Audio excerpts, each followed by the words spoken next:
right, hi everybody. This is the review, and these are problems number 1 through 5.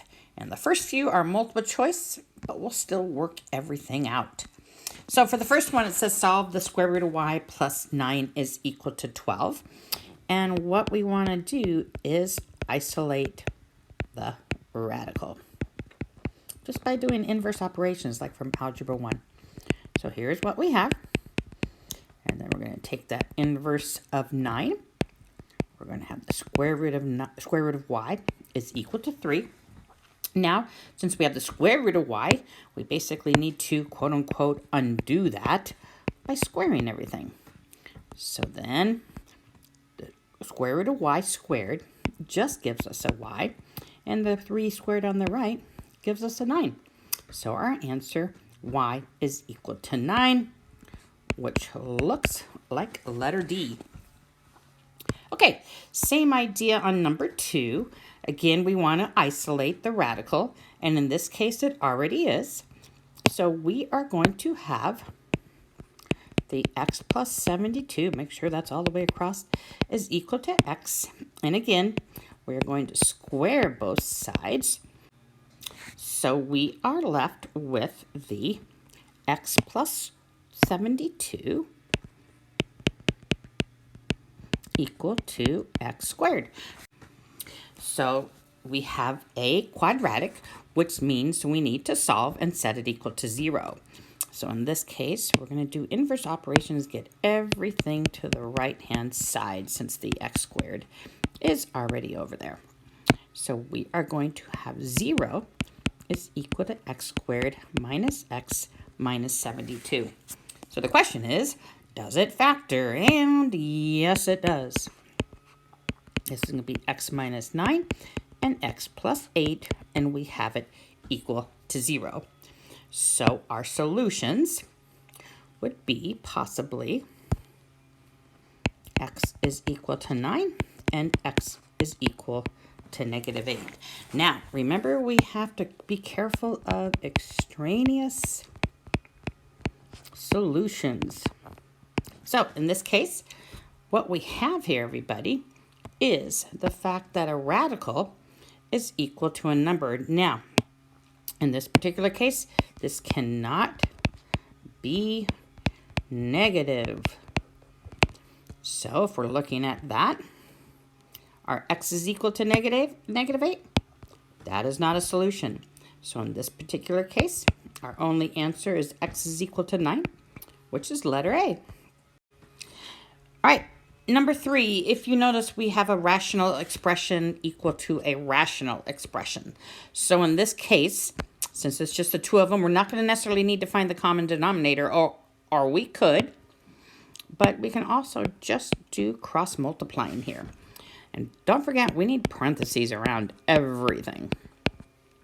So we're going to have the x minus 6, x minus 2 equal to the x minus 3 and the x plus 8.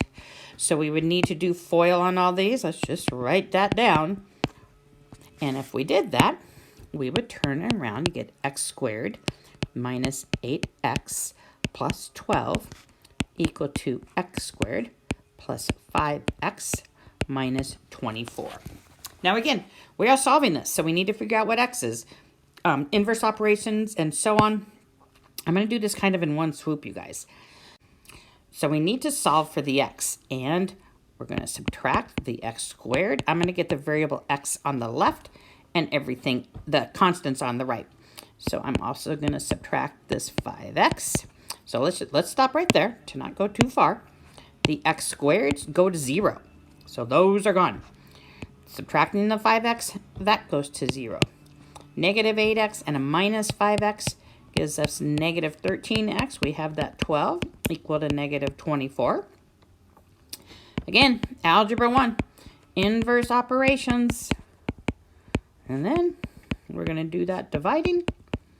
So we get a positive 36 over 13, which looks like letter A. All right, on to number 4. We are asked to take this expression and see what it is equivalent to. So if you notice, we have a radical and we are converting it to these rational.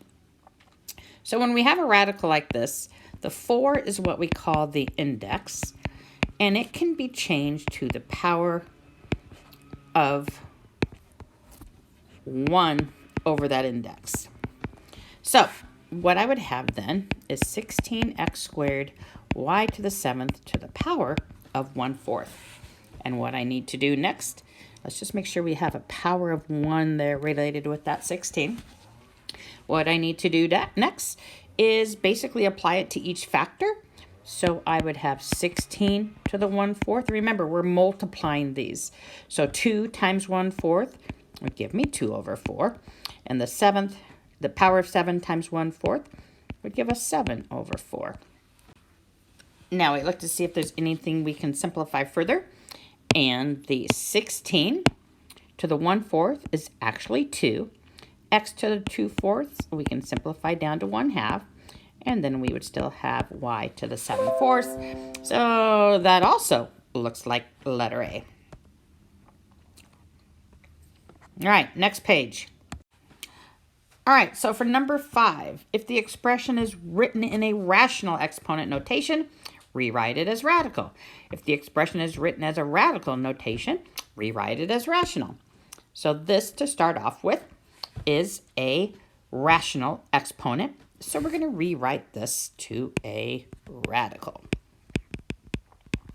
And if you remember, the denominator is the index. And that is that part of the radical. So in this case, the denominator is 3.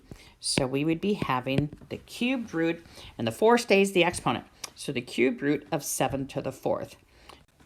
So the other thing we could do is change that 7 to the 4th, which is 2,401. So again, you guys, when you're doing rational to radical, the denominator of that exponent is the index, and the numerator still stays as the power. So for letter B, we have right here a radical that is going to a rational. So again, that index can be converted to 1 over 7. So what we have is 13 to that power of 5 to the 1/7. And then all we need to do is go ahead. Remember, a power to a power, we would multiply those. Multiply the 5 and the 1/7, and we would get 5 over 7. So that's taking the radical and moving it to the rational. And again, if you have a rational, you're moving it to a radical. Radical, you're moving it to rational. All right, you guys, you have any questions, let us know. See you next time.